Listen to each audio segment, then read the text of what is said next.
안녕하세요. 애나의 다락방 라디오입니다. 돈의 5가지 속성과 부자로 살고 싶은 사람에게 필요한 4가지 능력에 대해 정리한 김승호 회장의 돈의 속성. 지난 시간 의미 있게 들으셨나요? 미리 말씀드린 대로 오늘 인상적인 내용을 한 번 더 소개해 드립니다. 지난 시간은 돈의 여러 가지 속성에 대해 주로 소개했었는데요. 오늘은 돈이 돈을 버는 세상에서 애초에 금수저로 태어나지 못해 좌절하기 쉬운 대부분의 사람들에게 새로운 자극과 동기부여가 될 이야기들을 소개합니다. 저자인 김승호 회장 자신이 부모에게 유산 한 푼 받은 것 없이 빈손으로 미국에 건너가 지금의 성공 신화를 이룬 이른바 흑수저의 표본이기 때문에 그가 하는 모든 이야기들이 더 가슴 깊이 와닿습니다. 오늘은 흑수저가 금수저를 이기는 법, 그리고 자식을 부자로 만드는 법, 문맹이나 컴맹보다 금맹, 즉 금융문맹이 더 위험한 이유, 그리고 부자가 되기 위해 지금 당장 할 수 있는 일, 이렇게 4가지 이야기를 들려드립니다. 이 책을 읽고 나서 아 그렇구나 하고 가장 크게 깨달은 것이 하나 있는데요.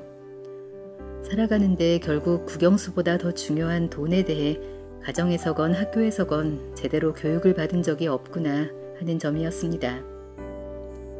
특히 금융문맹에 관한 이야기에서 이렇게 금맹이 양산되는 이유 중 하나로 학교에서 실질적인 경제교육을 시키지 않는 것을 꼽는데요. 그 이유가 개인적으로는 좀 충격이었습니다.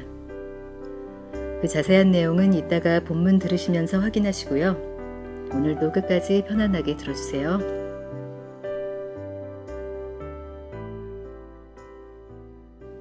흑수저가 금수저를 이기는 법. 역사에 대해 우리가 크게 잘못 이해하고 있는 게 있다. 역사는 강자들의 이야기로 가득 차 있지만 사실은 약자들의 이야기라는 점이다. 정확하게는 약자가 강자를 이긴 기록이다. 인간이 감동하고 희열을 느끼는 것은 약자가 강자가 돼가는 과정이고 이 과정을 승자가 된 이후에 기록했을 뿐이다. 인간은 약자가 강자를 이길 때 희열을 느끼고 약자의 자신을 투영하여 강자를 쓰러뜨릴 때 대리만족을 느낀다. 실제 역사를 들여다보면 약자가 강자를 물리친 경우는 허다하다. 조조의 수십만 대군을 화공으로 제압한 삼국지의 적벽대전이나 이순신이 지휘하는 조선 수군 13척이 명량에서 일본 수군 300척 이상을 격퇴한 해전은 모두 약자가 강자를 이긴 사례다. 보스턴 대학의 이반 아레긴 토프트 교수는 19세기 이후 강대국과 약소국의 전쟁 200여 건을 분석한 결과를 내놓았다. 결과를 보니 약소국이 이긴 경우가 28%에 달했다. 3분의 1이 약소국의 승리였다. 1950년에서 1999년 동안에는 약소국의 승전율이 50%를 넘겼다. 게릴라전 같은 변칙 전술이 발전한 것이다. 세계 최강 미국도 베트남 전쟁에서 졌다. 마찬가지로 기업 세계에서 약자가 강자를 이긴 이야기는 너무도 많다. 사실 전부라 해도 과언이 아니다. 우리가 이미 알고 있는 모든 기업은 약자였다. 월마트, 마이크로소프트, 애플, 스타벅스, 아마존, 구글, 테슬라와 같은 초대형 회사들도 불과 10년, 20년 전만 해도 약자였다. 한국의 최대 기업인 삼성도 대구에서 마른 국수를 팔던 아저씨 가게에서 시작했다. 국수에 별 3개를 그려넣은 별표 국수가 국수 가게를 벗어나며 삼성이 된 것이다. 서울에서 경일상회라는 가게로 쌀장사를 시작한 청년이 차린 회사가 현대다. 진주에서 포목상을 하던 구씨와 사돈인 허씨가 직접 가마솥에 원료를 붓고 불을 지펴 국내 최초의 화장품 동동구리물을 만들면서 커진 회사가 LG다. 우리는 이미 강자의 모습만 보기 때문에 그들이 전에는 약자였고 당시 강자들을 이기고 그 자리에 올라선 것을 상상하지 못한다. 이들은 하나같이 기존 시장의 강자 전략과 차별화하여 1등을 무력화하며 그 자리에 올랐다. 강자는 강자이기에 갖고 있는 약점이 있다. 그 약점 때문에 싸움이 불가능해 보이는 약자와의 싸움에서 엄청난 강자들이 번번이 넘어가 버린다. 강자들은 그 규모 자체가 커 변화를 알아차리는데 시간이 오래 걸린다. 알아도 실행이 더디다. 이런 이유 때문에 약자가 전략을 바꾸고 빠른 속도와 실행력으로 도전하면 성공 확률이 높은 것이다. 약자가 계속 약자로 머물거나 강자가 되지 못하는 가장 큰 이유는 강자를 이길 생각을 하지 않아서다. 기싸움에서 이미 지고 있기 때문에 도전의식이 생겨나지 않고 도전할 마음이 없으니 실행도 하지 않는다. 몸무게가 고작 13에서 27kg의 쥐를 닮은 동물인 아프리카 호전은 사자를 무서워하지 않는다. 사자에게 진다는 생각을 하지 않기 때문이다. 하이에나도 사자가 잡은 먹이를 빼앗아 먹으며 산다. 이들의 집요함과 물러섬 없는 도전에 사자조차 먹이를 내주고 만다. 생각을 바꾸면 강자야말로 약자의 밥이다. 이들이 보지 못하는 곳이나 부족한 부분을 찾아 개선하고 도전하는 일은 약자가 훨씬 더 잘할 수 있다. 강자를 겁낼 이유가 전혀 없다. 나 역시 사업 초기에 이미 있던 거대한 경쟁자를 겁낸 적이 없다. 그들의 시장을 대신할 아이디어가 많았고 작은 조직이라서 재빠르게 움직일 수 있었기 때문이다. 불과 하나의 매장으로 시작한 우리 회사가 3,000개의 매장을 가진 회사와 경쟁해 나갈 수 있었던 것은 우리가 작다는 것을 생각하지 않았기 때문이다. 그리고 3,000개 매장을 가진 회사를 우리의 시장으로 이해했기 때문이다. 2018년 10월 16일 토론토에서 전 세계 몇 개 회사와 합병 관련 회의를 마치고 최종적으로 합병 결정을 마친 바로 그 시간, 참석자 중에 한 명이 우리 경쟁 회사의 기사가 떴다며 기사 내용을 알렸다. 15년 가까이 우리 회사 때문에 성장에 발목이 잡혀있던 그 큰 회사가 결국 매각된 것이다. 내가 전 세계 11개국에 3,000개가 넘는 매장과 8,308명의 직원을 고용한 글로벌 외식 기업의 대주주가 되던 순간, 업계의 전설이던 상대 회사 오너는 출구 전략을 통해 경영자 자리에서 내려온 것이다. 그는 끝까지 멋진 경영자였다. 우리 회사 때문에 애를 얼마나 많이 먹고 얼마나 힘들었는지 잘 알지만 단 한 번도 부정한 방법이나 도의를 어긋나는 행동을 하지 않고 경쟁을 이어갔다. 멋진 경쟁자가 역사 속으로 사라진 것이다. 우리가 약자이던 시절에 나는 무서움이 없었다. 그러나 언젠가 이름도 모를 작은 회사가 독특한 아이디어와 열정을 가지고 발목을 잡는 날이 있을 것이라는 것을 안다. 이제 공격만 하면 되던 우리의 시절은 지나갔다. 방어와 공격을 같이 해야 하는 강자가 된 순간 자칫 방심하면 약자에게 쓰러질 것이라는 사실을 알고 있다. 우리를 쓰러뜨릴 회사는 강자가 아닌 약자이기 때문이다. 흙수저는 금수저를 두려워할 필요가 없다. 금수저이기 때문에 갖고 있는 장점이 단점이 되기도 한다. 덩치가 큰 코끼리나 기린은 한 번 주저앉으면 일어나기가 어렵다. 반면 여우는 그 사이에 10번도 더 뛰어다닐 수 있다. 차별적 변화를 찾아 빨리 움직이는 것이 약자만의 장점이다. 생각을 바꿔보면 약자가 강자의 밥이 아니라 강자가 약자의 밥이다. 결국 강자는 이미 가지고 있기에 강자가 아니며 강자가 되겠다고 마음먹은 사람이 강자인 것이다. 역사는 언제나 그렇게 흐른다.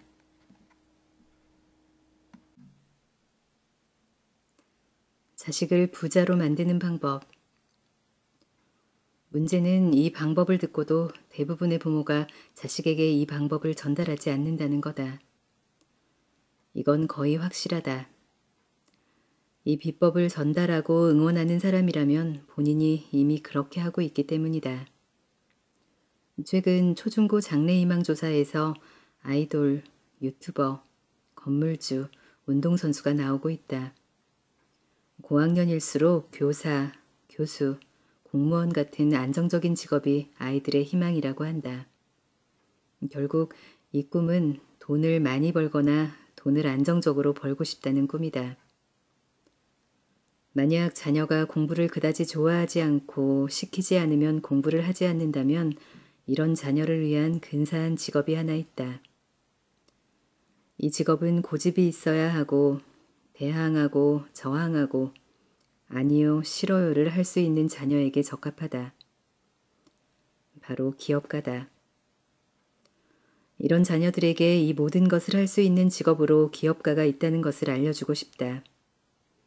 기업가가 되면 다양한 직업에 종사하는 사람들을 고용하는 사람이 되거나 그들과 함께 일하는 사람이 된다.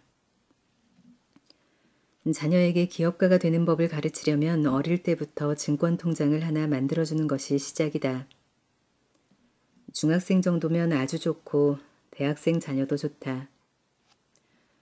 한두 달 학원비 정도의 금액을 맨 처음 넣어주고 그 금액의 70%로는 한국 최고 기업의 우량주를 사주고 30% 정도는 자녀의 결정에 따라 회사를 고르게 한다. 자녀들이 사용하는 브랜드 중에 그들 사이에서 인기 있는 제품이나 서비스가 제공되는 곳이 있을 것이다. 자녀와 토론을 통해 그런 종목들을 산다. 이 기회를 통해 자녀에게 증권, 브랜드, 회사 가치, 배당 같은 경제 용어를 가르친다. 주가가 오르거나 내리면 서로 시황을 놓고 분석도 해본다. 실제로 직접 증권을 사서 자기 계좌에서 일어나는 현금 변화를 보면서 해당 회사들과 경제를 배우는 것과 그냥 이론으로 배우는 것은 천지 차이다. 이 방법을 자녀들이 따라오고 흥미를 느끼기만 한다면 그런 자녀들은 사업의 천재로 키울 수 있다. 음악이나 운동 혹은 공부에만 천재가 있는 것이 아니다. 사업도 가르치면 천재가 될 수 있다. 다른 아이들이 애플사의 새 전화기를 기다릴 때 내 자녀와 애플 회사의 배당 정책과 자사주 매입 동향 및 신제품 판매 예상액에 대해 이야기한다면 이 자녀는 정치, 경제, 사회의 모든 이면을 바라볼 수 있는 것이다. 놀이도 판돈이 걸려야 흥미가 생기듯 자녀에게 증권 계좌가 있어야 이 모든 것이 보인다. 주식 투자는 단순한 투자 문제가 아니다. 사업을 이해하고 국가와 세계 경제를 이해하고 회사의 경영 시스템이 움직이는 것을 현장에서 볼 수 있게 하는 도구다. 한국의 존 리 대표의 제안처럼 사교육비로 돈을 쓰느니 차라리 그 돈을 아이가 어렸을 때부터 증권 계좌 안에 넣어두면 아이가 대학 갈 때 학비로도 쓸 수 있고 창업을 할 수도 있을 만큼 돈이 모일 것이다. 만약 자녀가 창업이나 사업을 하고 싶어 하면 그에 맞는 공부도 저절로 찾아서 하게 된다. 그들은 왜 수학이 필요하고 영어가 필요한지 몰랐을 뿐이다. 자기 스스로 대학 교육이 필요하다고 느끼면 대학을 간다 할 것이다. 무엇이든 필요하다고 느끼면 알아서 공부하게 된다. 기업인들의 강연에 데리고 다니고 주주총회에 참여하고 박람회나 기업체 방문을 통해서 경영자의 꿈을 가질 수 있도록 격려하라. 한국 청년들은 창의적이며 뛰어난 실험 정신을 갖고 있다. 그럼에도 부모들은 자신의 실패를 교훈 삼아 오히려 도전을 포기한 삶을 살기를 바란다. 그래서 나온 방안이 결국 공부 잘해서 대기업에 취직하거나 전문직에 안착하는 것을 목표로 주는 것이다. 젊은이들의 가능성은 무한하다. 부모들은 자기 자녀의 가능성을 너무 과소평가하고 있다. 한 젊은이가 마음먹으면 무엇을 할 수 있는지, 어떤 가능성이 있는지 감히 짐작도 못한다. 부모의 포기를 자녀에게 물려주지 마라. 나는 범죄에 연루된 일이 아니라면 아이가 무엇을 하든 상관하지 않는다. 자기가 좋아하고 자기가 하고 싶은 일을 하고 사는 것이 인생이다. 어디까지 갈지 모르는 한 아이가 고작 대기업 직장인이 꾸민 목표에 동참하게 하지 말기를 바란다. 이스라엘은 국가와 사회와 대학이 앞장서서 창업을 하겠다는 청년들을 적극 돕는다. 이스라엘 청년들의 꿈은 미국 나스닥 상장이다. 이미 나스닥에는 수도 없는 이스라엘 회사들이 상장하고 있다. 무려 40%의 회사가 이스라엘인 소유다. 왜 한국 청년들은 미국 나스닥 상장을 꿈꾸지 않고 건물주가 꿈일까? 부모의 잘못이다. 이스라엘 사람들은 특이한 도전 정신을 후츠파 정신이라고 부르는데 후츠파란 뻔뻔하고 당돌하고 저돌적이고 도전적인 정신을 뜻한다.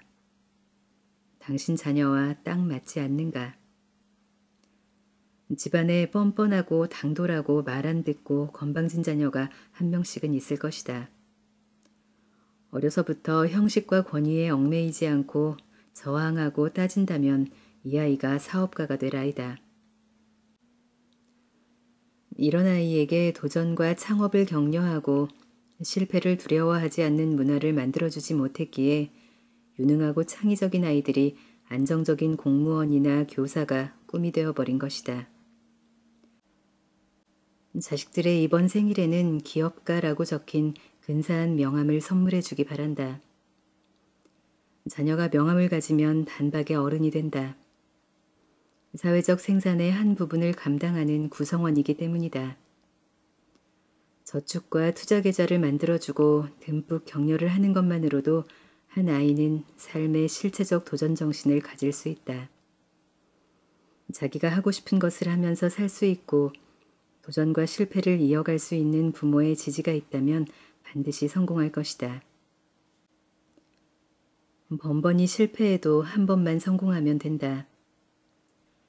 만약 이렇게 자식을 기업가로 응원하고 지원하는 부모가 당신의 부모였더라면 당신도 지금 직장인이 아니라 그 회사 사장이 되어 있지 않았을까. 어느 날 반드시 당신 자녀가 그동안 증권 계좌에 넣어준 돈의 수백 배를 돌려주는 날이 있을 것이다.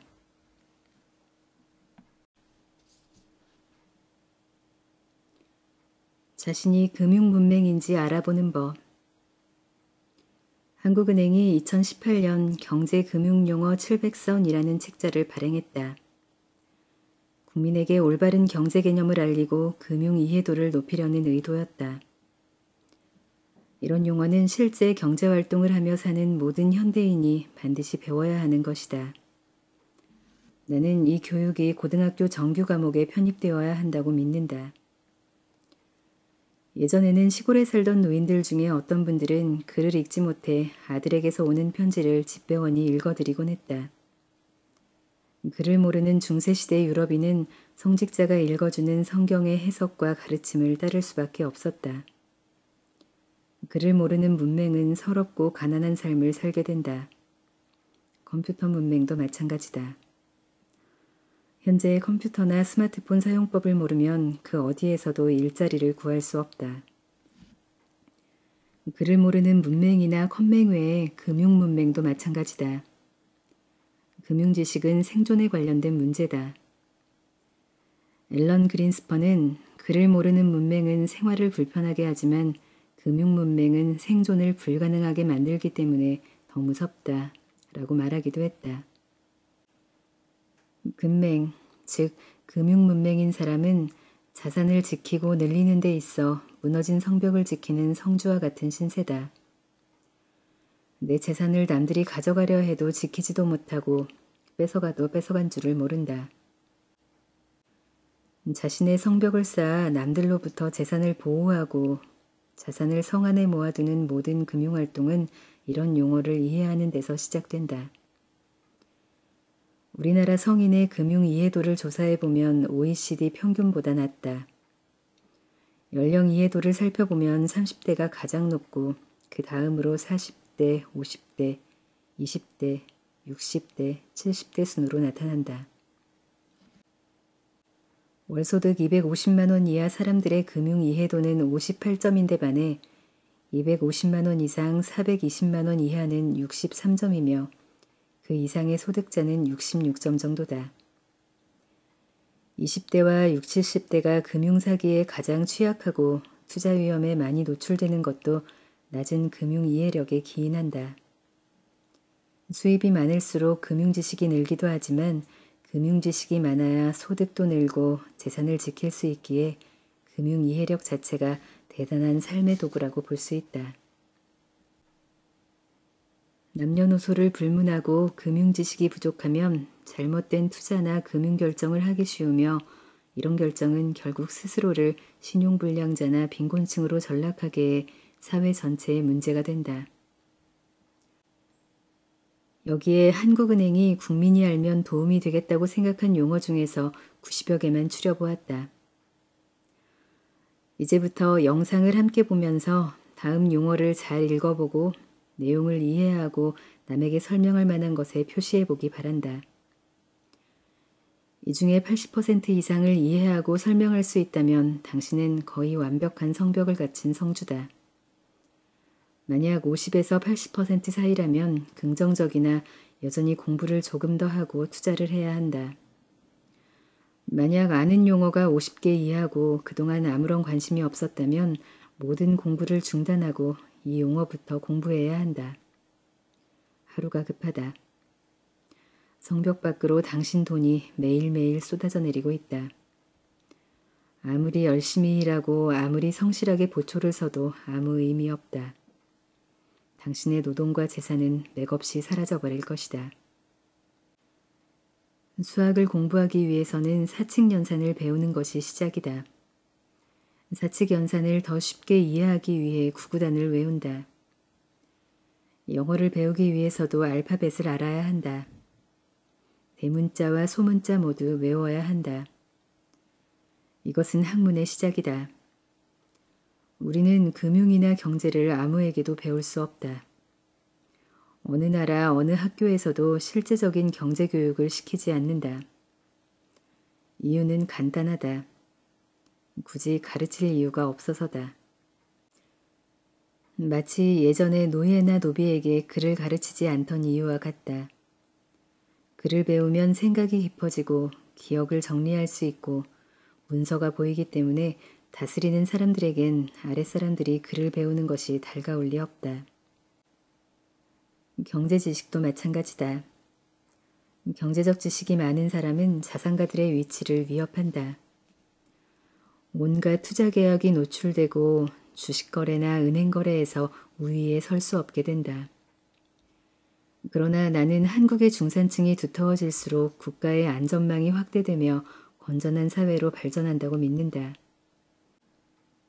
나는 부자가 되고 남들은 가난하면 좋을 것 같지만 그런 나라는 정치와 사회 안전망이 무너져 결국 그 위험을 상위 그룹 사람들이 떠안게 된다. 그러므로 가장 좋은 나라는 중산층이 든든해서 누구나 열심히 노력하면 중산층이 될 수 있고 더 큰 부자가 많이 나타나는 나라다.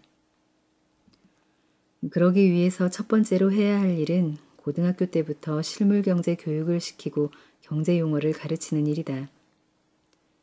교과 과정을 통해 용어만 가르쳐도 수많은 부자가 나올 수 있다.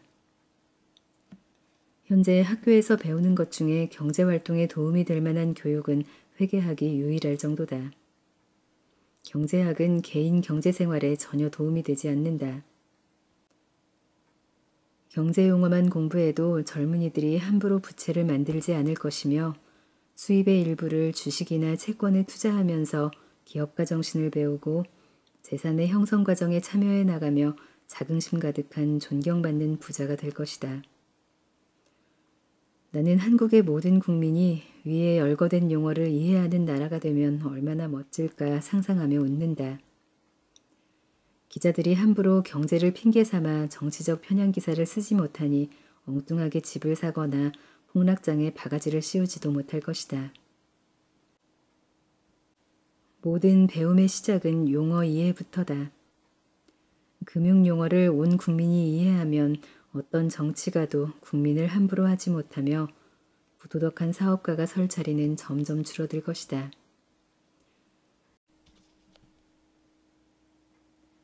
부자가 되기 위해 우선 당장 할 수 있는 일 한 가지. 브라질에 있는 나비의 날갯짓이 대기에 영향을 주고 시간이 지나 증폭되어 미국 텍사스에 토네이도를 발생시킬 수도 있는가. 미국 기상학자 에드워드 노턴 로렌즈가 1961년도에 기상 관측을 하다가 생긴 의문이 훗날 물리학에서 말하는 카오스 이론의 토대가 되었다. 지구상의 어디에서 발생한 작은 움직임이 토네이도의 시발점이 될 수도 있다는 뜻이다. 이를 나비 효과라고 말한다. 지금부터 내가 말하는 것이 독자 여러분의 인생에 나비 효과가 될 수 있기를 바란다. 이 글을 읽는 것을 마치면 자리에서 일어나 포스트잇과 필기구를 챙기고 장갑을 낀 후 집안에서 가장 큰 이불을 가져다가 거실 바닥에 펼쳐놓자. 먼지가 날 수도 있으니 창문은 열어놓는다. 그리고 이불의 정중앙에 서서 집안의 사방을 향해 인사를 한 번씩 한다. 입으로 조용히 소리내어 집안에 있는 물건 여러분 안녕하십니까? 오늘 여러분들을 모시고 정리정돈하는 시간을 갖겠습니다. 라고 말한다. 인사를 마치면 모든 집안의 서랍에 있는 모든 물건을 이불 위에 꺼내놓는다. 단 쏟아부으면 안 된다. 하나씩 달걀 다루듯 이불 위에 차근차근 올려놓는다. 이렇게 꺼내놓고 보면 알게 된다. 얼마나 쓸데없이 많은 물건을 모아왔는지, 한 번도 쓰지 않은 물건이 이렇게나 많은지, 그리고 얼마나 이유 없이 서로 섞여 있었는지 알게 된다. 부끄러울 것이다. 그리고 부끄러워해야 한다. 이제 무릎을 꿇고 앉아 사죄와 존중을 담아 물건 하나를 집어들고 이 물건이 나를 설레게 하는지 느껴본다. 설렘을 무엇으로 표현해야 정확할지는 모르지만 애정이 느껴지고 여전히 간직하고 싶은지 마음에 묻는 거다. 일본의 정리정돈의 여왕 곤도 마리에가 반드시 권하는 방법이다. 여전히 설레는 물건은 오른쪽에 둔다. 그러나 설레지 않는 물건들은 그동안 고마웠어. 혹은 사용하지 않고 버려둬서 미안해 라고 말하고 안녕, 잘가 라고 인사한 후 왼쪽에 모아둔다. 아무리 사소하고 하찮은 물건이라도 같은 방식으로 인사를 마치고 분류해 놓는다. 분류를 마친 후 왼쪽에 있는 물건들 중에 아직 쓸만한 것들은 기부하거나 팔고 버릴 것들은 버린다. 이제 오른쪽에 있는 물건들을 그냥 그대로 서랍에 넣지 말고 종류별로 분류해서 한 서랍에 한 종류씩 넣어둔다. 뜻하지 않게 각기 다른 서랍에서 다른 종족과 낯설게 지내던 물건들에게 가족과 친지를 찾아주는 일이다. 자리를 잡은 서랍에는 포스트잇으로 가족의 이름을 임시로 적어 놓는다. 마사지 및 운동용품, 슬리퍼, 문구류, 리모콘, 소형 전자제품 같은 가족의 이름을 만들어 붙여준다. 물건의 정리가 다 끝나면 사무실에서 쓰는 전문 레이블 기계로 서랍마다 해당 이름을 작고 정갈하게 인쇄해서 예쁘게 붙여놓는다. 너무 크면 오히려 보기 흉하다. 일이 다 끝나면 이불을 정리해서 다시 넣고 차 한잔하며 함께 반성의 시간을 갖는다. 이렇게 정리해보면 우리가 얼마나 세상의 물건을 함부로 대했는지 알게 된다. 알지도 원하지도 필요하지도 않은 물건들이 끝도 없이 나올 것이다. 얼마나 많은 물건을 쓸데없이 사왔는지 부끄러워진다. 또 어차피 쓰지도 않을 물건들을 얼마나 많이 가지고 있었는지도 알게 된다. 몸에만 때가 있는 것이 아니다. 이것은 삶의 때다. 이 때를 벗겨내지 않으면 올바른 부는 나를 찾아왔다가도 다시 돌아가 버린다. 팔꿈치와 목 뒤에 때가 낀 남자와 연애하고 싶은 여자는 없다. 이 작은 행동이 나비 효과처럼 물건을 대하는 태도를 바꾸고 세상을 보는 눈을 바꾸며 돈을 제대로 사용할 줄 아는 사람으로 변하게 할 수 있다. 함부로 물건을 사는 일이 줄어들 것이고 사온 물건들은 제 집에 제대로 자리 잡게 되며 어떤 물건을 찾느라고 이리저리 시간을 쓰거나 못 찾아서 다시 사는 일도 없어진다. 씀씀이가 올발라지고 사람이 달라지며 가족 간에 다투고 싸우는 일도 줄어든다. 이렇게 정리를 하고 나면 부엌이나 옷장이나 차고나 화장실도 치우고 싶어질 것이다. 지갑이나 차 트렁크, 컴퓨터 파일도 동일한 방법으로 정리하길 바란다. 그러면 평생 존중받는 부자로 살 준비가 다 된 것이다. 이제 때만 기다리면 된다.